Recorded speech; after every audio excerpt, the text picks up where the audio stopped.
Well, good morning, Tony Virtue, Virtue and Partners with our regular monthly update. And I'm advised now over 1,000 people are watching the update and reading the content. So thank you for that. It's something we've done for many years, and with the current circumstances, it's proved to be right to do this even more frequently. Well, here we are, 100 years on from the Spanish flu, and hopefully beginning to see some of those restrictions winding back. And pleased to see overnight that New South Wales had actually no cases. So that's a pleasing thing. And obviously, we're worried if there's any secondary issues, but that's a better position than most. You'll see in the graph below there that, miraculously, we've only had one case, or one death, should I say, under 50 and 3 under 60 in the whole of Australia.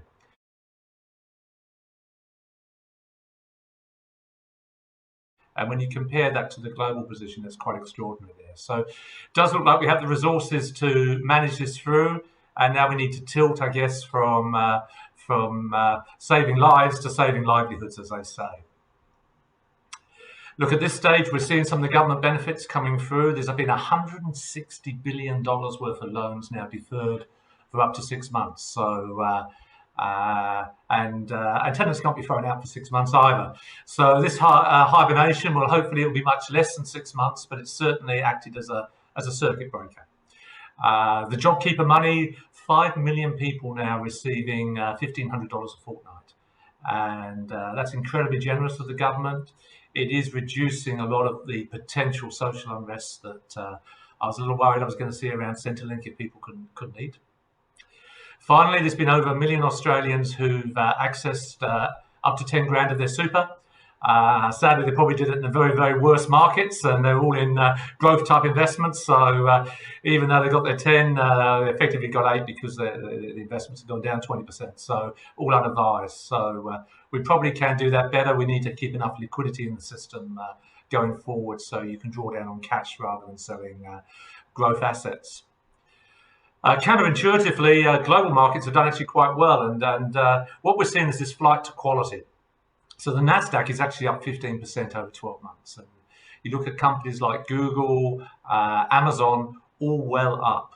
Now that's interesting. So it's showing that businesses that are very well automated, that are global, that have really good systems and processes, sadly not too many people involved, actually are holding up well. Whereas the very labour-intensive businesses, particularly here in Australia, have been hurt. If we look at the Australian market, 3 of the banks reported last week. We have CBA tomorrow. They made massive write-downs based on this 160 billion. I think it's taking the worst case scenario there, and they'll be able to add this back. Just to remind you, the Australian market, 25% of that are the banks, and 50% of the dividends are the banks. So that's one of the reasons that the ASX is down relative to global.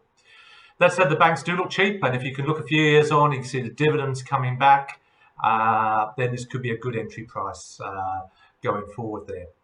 So look, at the moment, I think it's still very fragile, and quite a lot of capital raisings going on. We're expecting our own unemployment figures out tomorrow, which are going to be very ugly, but hopefully short. So markets are forward leading. They too tend to see a year forward rather than looking backwards. But I think caution is still the word, and keeping plenty of cash is still the optimum approach.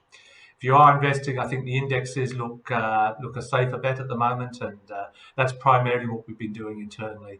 We're as busy as ever. Obviously, Zoom is taking a more common sort of approach in business, so we're still in touch. Some of you we don't particularly want to hassle. You know what we're doing, we know what you're doing, and the last thing you need is us ringing you every 5 minutes. But we're always here. We're working around the clock. We're getting there. And hopefully over the next couple of weeks we'll see some further improvements in lifting these restrictions. So that's enough for today. Wishing you a great day. Tony Virtue, when experience pays.